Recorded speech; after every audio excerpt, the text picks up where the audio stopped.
In April of 1834, the House of Representatives voted 134 to 82 against rechartering the bank. This was followed up by an even more lopsided vote to establish a special committee to investigate whether the bank had caused the crash.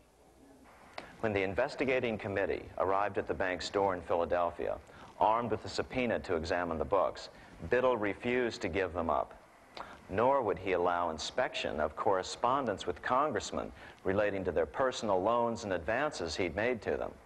He also refused to testify before the committee back in Washington. On January 8, 1835, Jackson paid off the final installment on the national debt, which had been necessitated by allowing the banks to issue currency for government bonds rather than simply issuing treasury notes without such debt. He was the only president to ever pay off the debt. A few weeks later, on January 30th, 1835, an assassin by the name of Richard Lawrence tried to shoot President Jackson, but by the grace of God, both pistols misfired. Lawrence was later found not guilty by reason of insanity. After his release, he bragged to friends that powerful people in Europe had put him up to the task and promised to protect him if he were caught. The following year, when its charter ran out, the Second Bank of the United States ceased functioning as the nation's central bank. Biddle was later arrested and charged with fraud. He was tried and acquitted, but died shortly thereafter while still tied up in civil suits. After his second term as president, Jackson retired here to the Hermitage outside of Nashville to live out his life. He is still remembered here for his determination to kill the bank. In fact, he killed it so well that it took the money changers 77 years to undo the damage. When asked what his most important accomplishment had been, Jackson replied, "I killed the bank." Unfortunately, even Jackson failed to grasp the entire picture and its root cause. Although Jackson had killed the central bank, the most insidious weapon of the money changers, fractional reserve banking, remained in use by the numerous state-chartered banks. This fueled economic instability in the years before the Civil War. Still, the central bankers were out, and as a result, America thrived as it expanded westward. During this time, the principal money changers struggled to regain their lost centralized power, but to no avail. Then, finally, they reverted to the old central bankers' formula: war to create debt and dependency. If they couldn't get their central bank any other way, America could be brought to its knees by plunging it into a civil war, just as they had done in 1812 after the first Bank of the United States was not rechartered.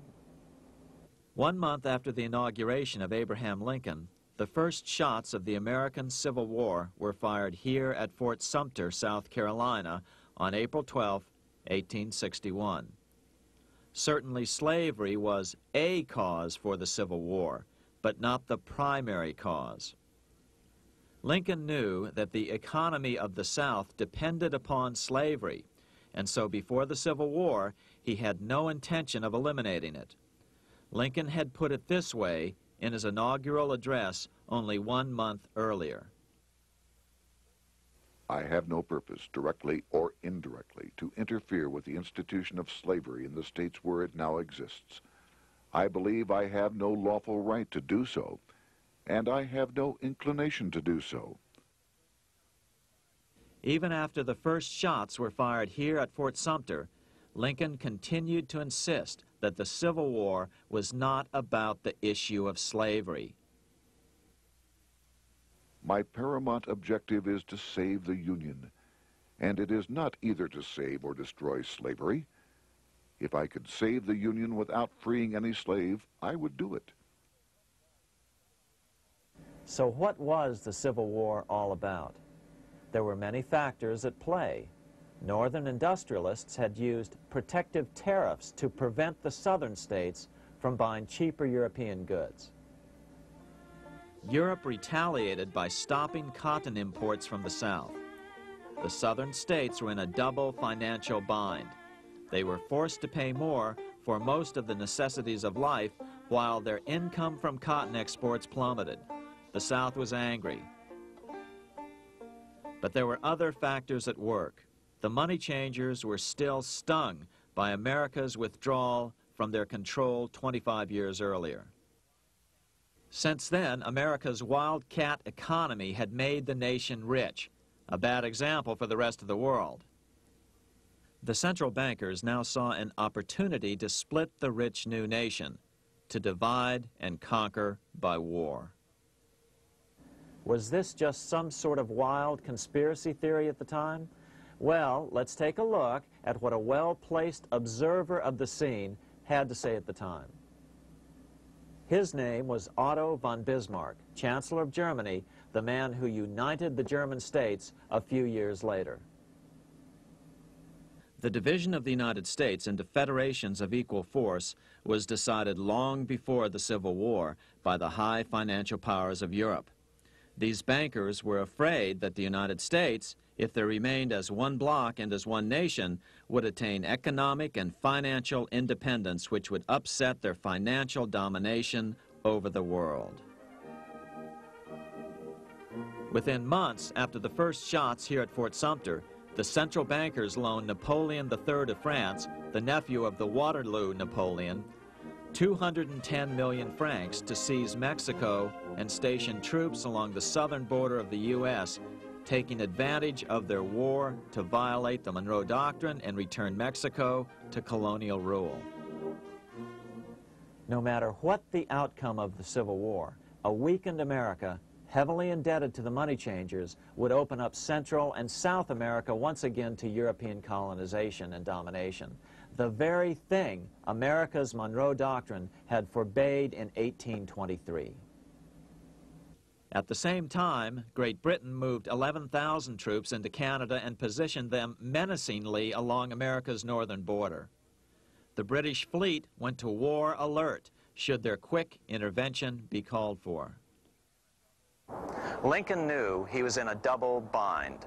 That's why he agonized over the fate of the Union. There was a lot more to it than just differences between the North and the South. That's why his emphasis was always on union and not merely the defeat of the South. But Lincoln needed money to win. In 1861, Lincoln and his Secretary of Treasury, Salmon P. Chase, went to New York to apply for the necessary loans. The money changers, anxious to see the Union fail, offered loans at 24 to 36% interest. Lincoln said thanks, but no thanks, and returned to Washington. Lincoln sent for an old friend, Colonel Dick Taylor of Chicago, and put him on the problem of financing the war. During one meeting, Lincoln asked Taylor what he'd discovered. Taylor put it this way. Why, Lincoln, that is easy. Just get Congress to pass a bill authorizing the printing of full legal tender Treasury notes, and pay your soldiers with them, and go ahead and win your war with them also. When Lincoln asked if the people of the United States would accept the notes, Taylor said, "The people, or anyone else, will not have any choice in the matter if you make them full legal tender. They will have the full sanction of the government and be just as good as any money, as Congress is given that express right by the Constitution." So that's exactly what Lincoln did. In 1862-63, he printed up $450 million worth of the new bills. In order to distinguish them from other banknotes in circulation, he printed them in green ink on the back side. That's why the notes were called greenbacks. With this new money, Lincoln paid the troops and bought their supplies. During the course of the war, nearly $450 million worth of greenbacks were printed at no interest to the federal government.